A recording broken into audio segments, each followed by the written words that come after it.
Sarina Wiegman says England women will need more ruthlessness heading into Euro 2022, as Sky Sports analyzes the lessons learned from the Lionesses. First warm-up game. To use the football cliché, it was a game of two halves against Belgium women at Molineux. Plenty of chances but no goals in the first, with fewer chances but 3 goals after the break. Own goals from Belgium's Amber Tissiak and Nikki Everard sandwiched a superb Rachel Daly strike to see the Lionesses win 3-0 in their first pre-Euro 2022. Match report. England 3-0 Belgium, meet the Lionesses. Steph Houghton out, Fran Kirby in England's 23-player squad for Women's Euros. Women's Euro 2022. All you need to know, download the Sky Sports app. However, Wiegman, who won the last European Championships with the Netherlands, wants more goals from her side after a frustrating first half. She said, "The first half, we played well, we created but didn't score. We needed some more depth in the game, runs in behind.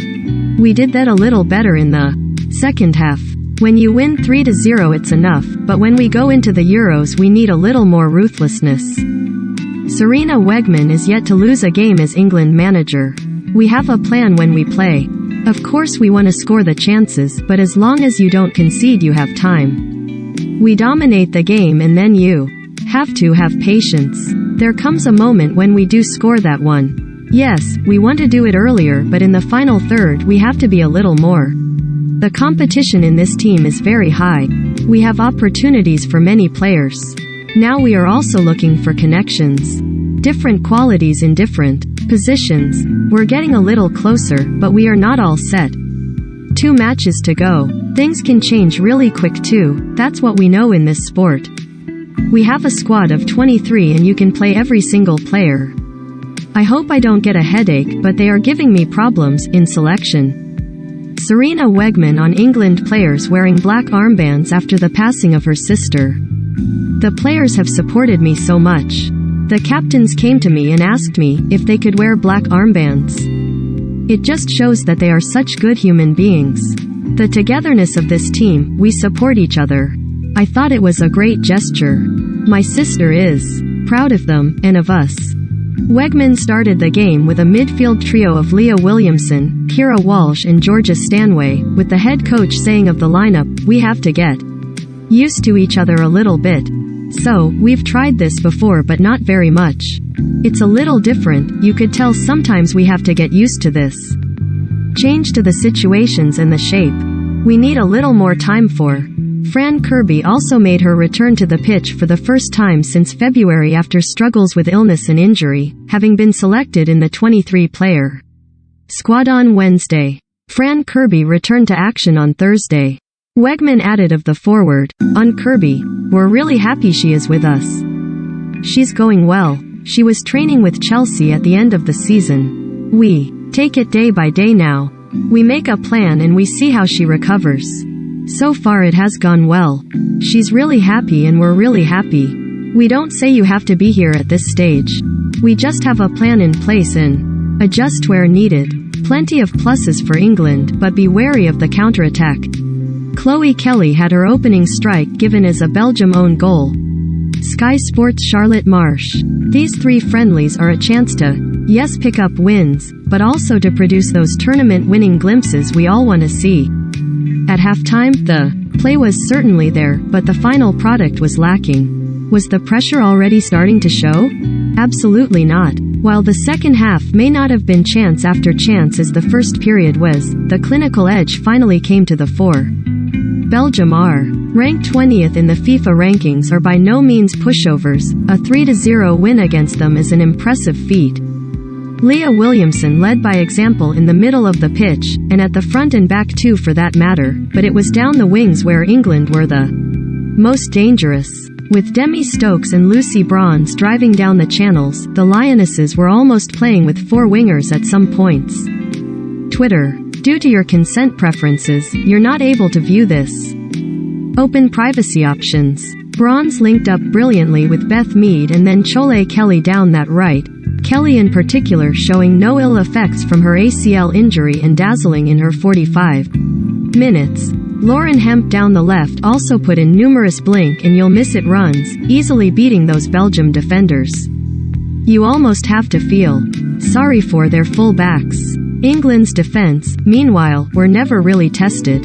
There were only a handful of chances for Belgium, with their top goalscorer Tessa Wollert mostly kept quiet. Mary Earps only made one save late in the game, with England still only conceding one goal under Sarina Wiegman. But some of their chances did come on the counter, with England's full-backs pushed high up the field.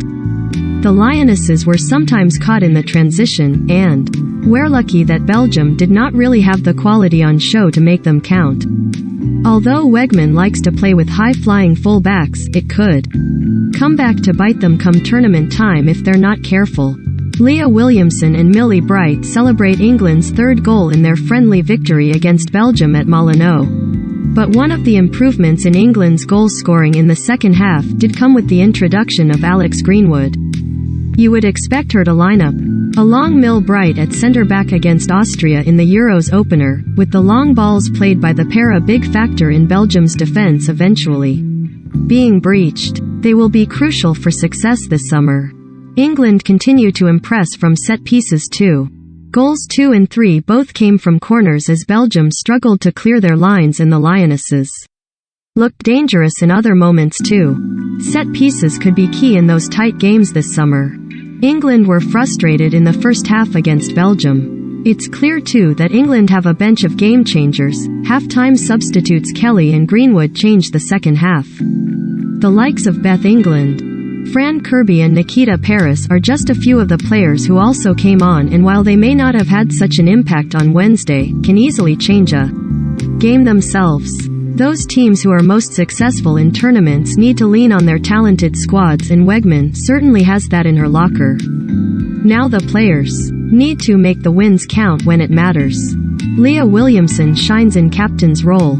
Twitter: due to your consent preferences, you're not able to view this. Open privacy options. Sky Sports' Laura Hunter at Molineux.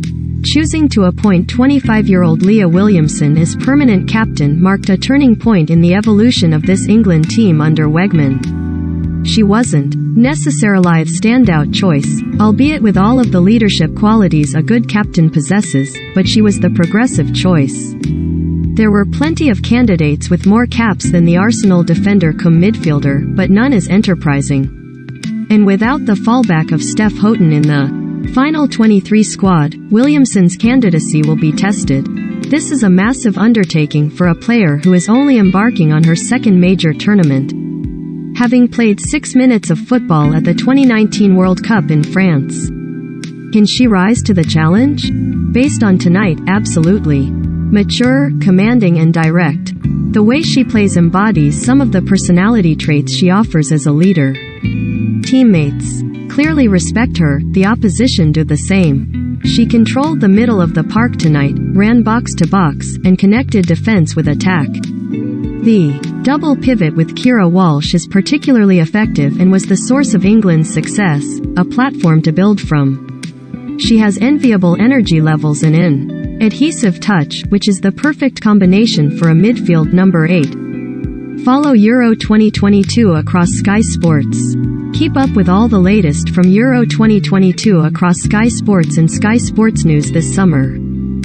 Coverage will be anchored by Sky Sports WSL presenter Caroline Barker, alongside Jessica Creighton and Kyle Walker. Meanwhile, Karen Carney, Sue Smith, Courtney Sweetman Kirk and Laura Bassett will give analysis throughout the tournament.